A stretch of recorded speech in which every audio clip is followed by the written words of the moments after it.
welcome to my very first book review. Woohoo! Hopefully a new series I'm going to start doing here of just a very quick, hopefully less than 5-minute video reviewing a health-related book that I have just read.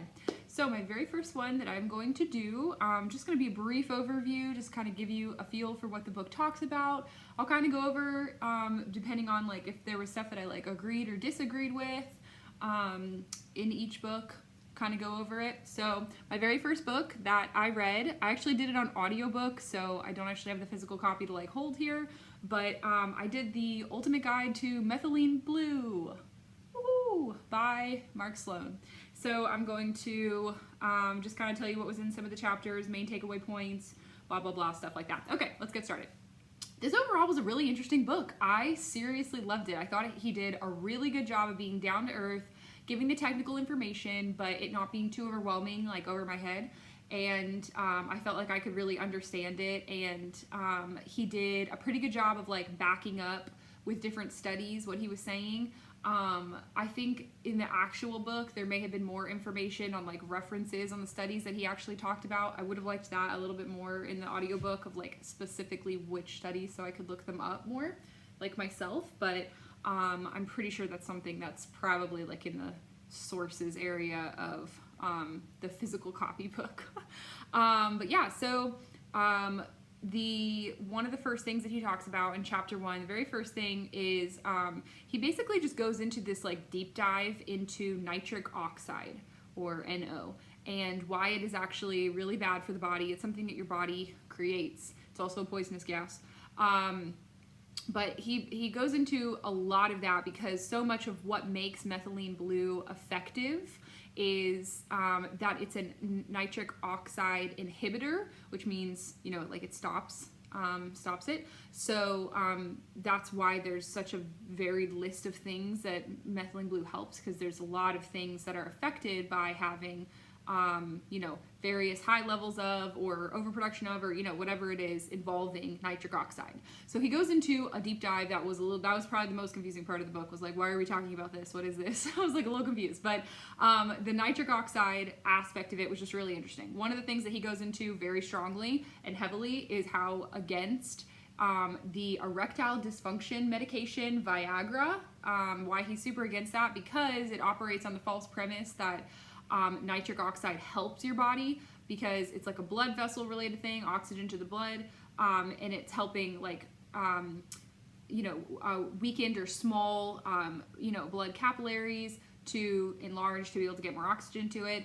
I believe that's again, don't take me for 100% word for word here, like this is just my interpretation of it and what I believe that, you know, he's saying, so it might be slightly different, but anyway. Yeah, so he goes into just why that's actually false, and then it's actually the opposite, and that actually makes it worse, and goes into a lot of different studies about a lot of people who have used Viagra who have had a lot of really bad long-term health complications because of it, because it uses nitric oxide. And so he talks about how bad nitric oxide is. And then he talks about in chapter 2 a lot the naked mole rat, which is really interesting, and higher amounts of carbon dioxide in the underground living space, and how that was really like something that plays into its very long life. And that was really interesting. So a lot about just like oxygen, carbon monoxide, nitric oxide. It was lots of technical terms, really interesting. And he goes into a lot of great detail in this book, basically the whole theory around, in medicine in general, gene therapy being something that has been explored for a very long time in the medical field, and how it has, you know, not been effective. And that's like their root cause, that they're saying, you know, gene therapy, trying to like use that as a treatment, but it's been widely ineffective. And that, you know, what he suggests is that really most diseases all come down to a mitochondrial metabolic dysfunction. So mitochondrial in the cell, that there's some sort of a metabolic, everything is like a metabolic disease. And you can repair cells that are metabolically damaged. So the rest of the chapters all go into basically the 10 top things that methylene blue, through studies, have been proven to help.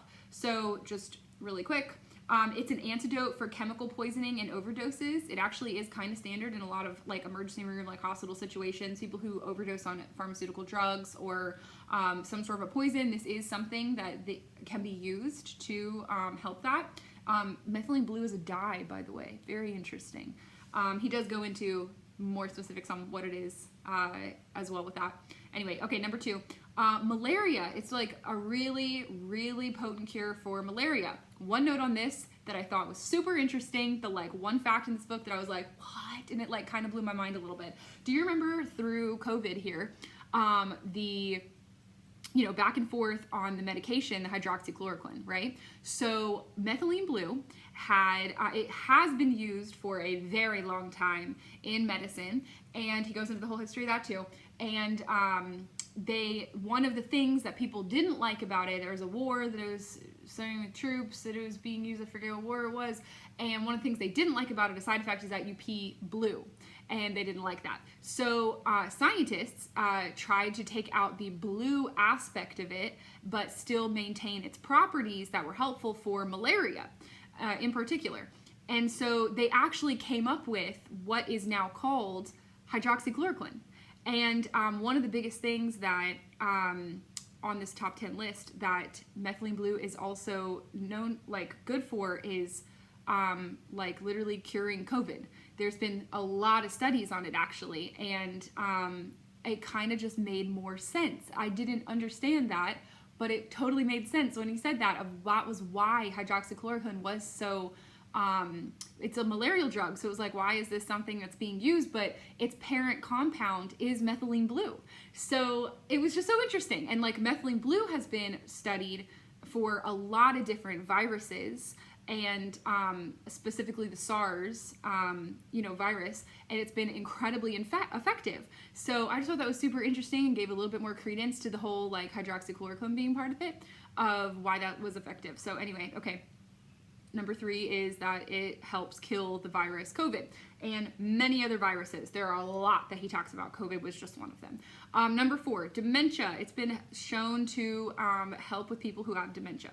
Number 5 was cognitive enhancement. It's a brain boosting powerhouse, and memory and brain fog like help. Number 6 was depression. He talks a lot about like the whole SSRI drugs and how they're based on the idea that serotonin is lacking or not being produced, but that's actually never been confirmed in studies. And actually just recently there was something that came out about that. Go research that. Not gonna get on another rabbit trail, but they're finally seeing that in the medical world now. It's about time. Okay. Number 7, autism. There was a lot of links between autism helping reverse various things that people have with autism, with and seeing like improvement from using methylene blue. So interesting. Number 8 was a pain reliever. There was a lot of different various types of pain, especially associated with chemotherapy and various other surgeries, that when people took methylene blue, they saw, especially for like migraine headaches was one of the biggest ones, methylene blue. And I think number 9 was heart disease, but I kind of forgot number 9, and I just never went back and figured it out. Number 10 was cancer. There were so many things linked to cancer, and it's really interesting. He goes into a lot of the lie of how doctors talk about cancer, but he, puts forth the idea that really, again, it's just a cell metabolic disease, and explains why, and goes into a lot of the different studies of why this can be effective. So super interesting. And then at the very end, he talks about the different qualities. There's industrial grade and a chemical grade, and then a therapeutic grade. Obviously, that's the one that you want to be looking for. He kind of goes into dose, and it's the general rule of thumb with that was definitely much smaller doses is better than larger doses. The only like side effect besides peeing blue with this comes just from overdosing on it. So you want to be careful to like not use too much of it. It's a very small amount. Like generally speaking, the dosage he was talking about was like 0.5 milliliters to 2 milliliters per like 1 or 2 kilograms of weight. So a very small amount all in all. So kind of my main takeaways with it that I thought was interesting was just how many times he talked about the normal medical approach to something, and then how studies with methylene blue really do turn it on its head and show that the root of what doctors are saying of what the cause is of different things, and different, things like cancer or, dementia and, brain related things, how incorrect it is, and that really it's the opposite of that. And it's interesting, just like studies with methylene blue can kind of be shown to verify that. So I thought that was really interesting. But yeah, I think the biggest connector in it was that nitric oxide. He really talked about that a lot, and just how everything kind of came back to this is a cellular metabolic disease, and that's why this really does help with it. It functions very interestingly. Anyway, he goes into that a lot. I thought the book was really interesting. I was just like, we need to be taking methylene blue. It's fairly inexpensive. He does give a brand. I think it's called Compass Laboratories, the one that he recommends and has linked to and stuff. But I'm gonna also now be actively trying to research other brands as well that I think are good. But all in all, would recommend. Pretty much really did agree with a lot of what he talked about, and I really want to read his book on red light therapy, because another main thing he talked about a lot was the combination of methylene blue with red light therapy, and how many studies have been done on that. Really interesting. So yeah, all in all, I recommend. Okay, this wasn't a 5-minute video. Maybe we'll say 10-minute video. Okay, but yes, thank you so much for watching. If you read it, let me know what you think, or if you've already read it, let me know your thoughts.